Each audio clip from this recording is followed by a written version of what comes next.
I've seen many occasions where a meme does short work to some absurd position and is far more effective than a learned tome that destroys the position but which nobody reads. For example, as the meme goes, when a 6-year-old is transitioning, it is kind of like meeting someone with a vegan cat. We all know who is actually making the decisions.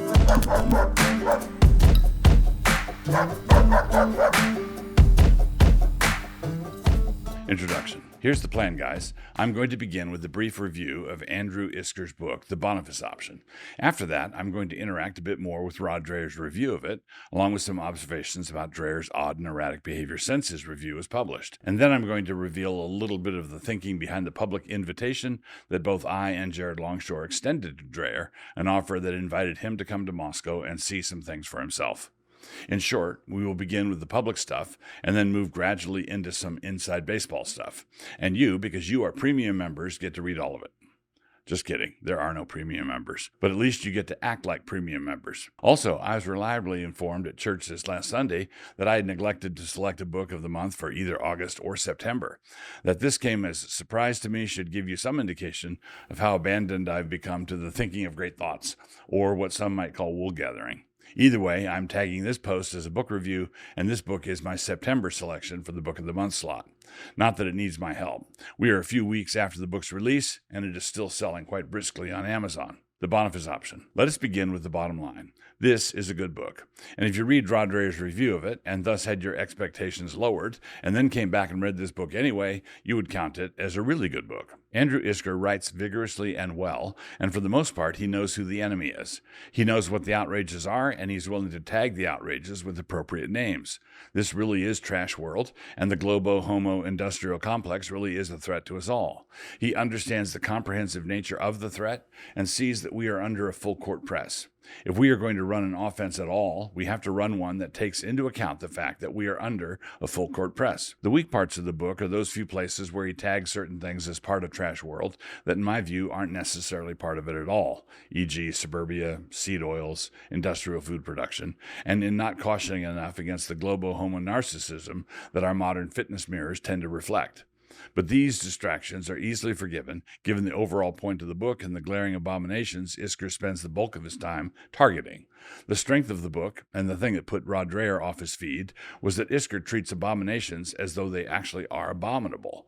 He sees them for what they are and gives them the treatment. Quote, "If you had ever wondered how the Benedict Option would have been if its author were a late millennial Calvinist meme lord of Moscow, Idaho, well, now you have your answer." Rod Dreher reviewing the Boniface Option. But there are callings worse than being a meme lord. When the sovereignty of God determines that we are to live in a time that is bent like ours, and someone has invented memes, and it is discovered that the left can't meme, the power of memes is kind of like discovering that one little aperture in the Death Star.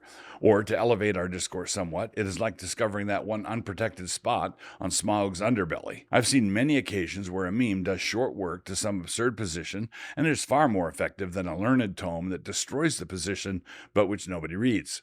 For example, as the meme goes, when a 6-year-old is transitioning, it is kind of like meeting someone with a vegan cat.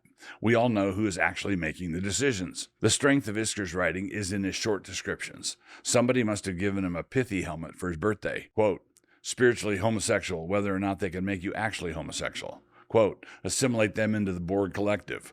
Quote, "Terabytes of porn while they wait for the next Marvel movie to come out." Quote, "The bug man is trained to deny the reality you show him." Quote, "He is willing to submit to the idea that 350-pound lingerie models are beautiful, that men can become women, and so forth." Quote, "The fake and gay global homo-cinematic universe." Quote, "There's a direct line from Rosie the Riveter to a pink-haired, septum-pierced androgynous orc teaching your preschooler about anal sex," and, quote, "being a replaceable wage slave in a cubicle under the thumb of H.R. Harridans." Someone like Rod Dreher complains that such statements are the work of an angry and bitter young man, instead of colorful descriptions coming from an astute journalist with eyes in his head. Overstatement? There are a bunch of readers out there who've had their own personal run-ins with the H.R. Harridans, and they don't think it's an overstatement. And we've all seen the efforts to make plus-size lingerie models a thing, and we wonder less at the models and more at the agenda of the people trying to make it a thing. In short, the kind of writing that Isker puts out has traction for a reason. The real concern is not that so many people are attracted by this kind of writing. The real concern, at least to me, is that the left has been so bizarre, absurd, and demanding that the revolt, when it comes, will overshoot. Although Dreher thought he saw that kind of thing in this book, thankfully I did not. And I was also happy that the Jews made no appearance here. Reviewing a review in the course of a review. In the course of his review of Andrew Isker's book, Rod Dreher said this, "But over and over, Isker, a young Minnesota pastor who was trained by the ever-combative Douglas Wilson, undermines his case by responding with febrile intensity." Rod Dreher, reviewing the Boniface Option. While it is possible to undermine your case with febrile intensity, and I have seen that done, I don't believe Isker is guilty of this. As Davy Crockett may have said to Jim Bowie, as they stood on the walls of the Alamo, looking out at Santa Anna's forces, the time for nuance has passed. Chesterton says somewhere that we must fight because we love what is behind us, and not just because we hate what is in front of us. While Isker spends a good bit of time emphasizing the need to cultivate a healthy sort of hatred, he also spends an extended time reinforcing Chesterton's point, an emphasis that Dreher backhanded this way, quote, "To teach your daughters to hate those enticements, you must make your household a place of deep joy. It must be a refuge from the disgusting world of filth," Isker writes. Look, I can't judge Isker's life, I can only judge what's on the page here. But there's nothing in this volume that suggests Isker's household, or anywhere really, aside from maybe his deer blind, his walk-in humidor, or his online community, is a place of deep joy. Rod Dreher, reviewing the Boniface Option. However, for those who know Andrew Isker, he has to be one of the jolliest men I've ever met.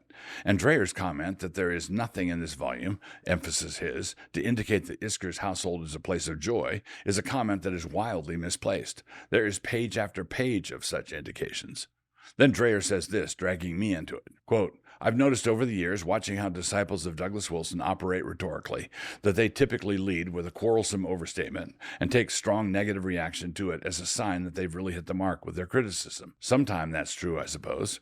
Rod Dreher, reviewing the Boniface Option. But think for a minute. Say I set myself down to write about the California bill that is currently headed for Newsom's desk, the one that says that parents who don't affirm their child's gender status are going to get punished in custody battles. Say that I gird on my polemical sword in order to go into battle over this. How on earth would it be even possible for me to lead with overstatement? If I were to say that Sacramento has turned into an orc parliament, would that be overstatement? No, I don't think so. So what gives with the invitations? But there have been some late-breaking developments. Since that exchange, Rod Dreher, for some reason, posted this. I already commented on the fact that Dreher's review of Isker's book was far more problematic on the tone front than the Boniface Option was. And then this. I don't know the details of Dreher's departure from the American Conservative, but it seems to me that he could be going through some sort of crisis or crack-up, and somebody needs to throw him a rope. It would be one thing and bad enough to lose your temper with some inconsiderate fellow travelers, but to lose your temper, F-bomb them, and then post a transcript of the proceedings online? Something is not right. After Jared Longshore extended an invitation to Rod Dreher, repeating in essence the same kind of invitation I had offered, Stephen Wolf asked on Twitter, why on earth would we do something like that? There's an answer, and all of it has to do with the changing of the guard. But before getting to that answer, with this kind of erratic behavior going on, it could be necessary to put some limitation on what Dreher were to talk about. We have made this offer very many times over the years, and to a lot of establishment conservatives. Not one has taken us up on it. We've offered folks the same deal we offered Dreher, and we've also offered to fly me to where they were in order to meet however they were willing to meet. We've been willing for private meetings, no cameras or mics, and for public meetings for discussion. In the early years, this was refused because Big Eva did not want to give us any airtime. What we were teaching did not accord with the established narrative, which was that evangelicalism was destined to drift steadily left. But in recent years, this has changed. Now the problem would be quite different. Before, our proposals, our teaching, and our entire approach seemed, radical, kind of out there. They didn't want to give airtime to the hotheads from Idaho. But now what we are saying seems, what's the word for it? It all seems kind of sensible. And none of the left drifters want the people to look at them and ask, isn't that sensible? Why don't you think that is sensible? Hard question to answer, but it all seems pretty normal to me.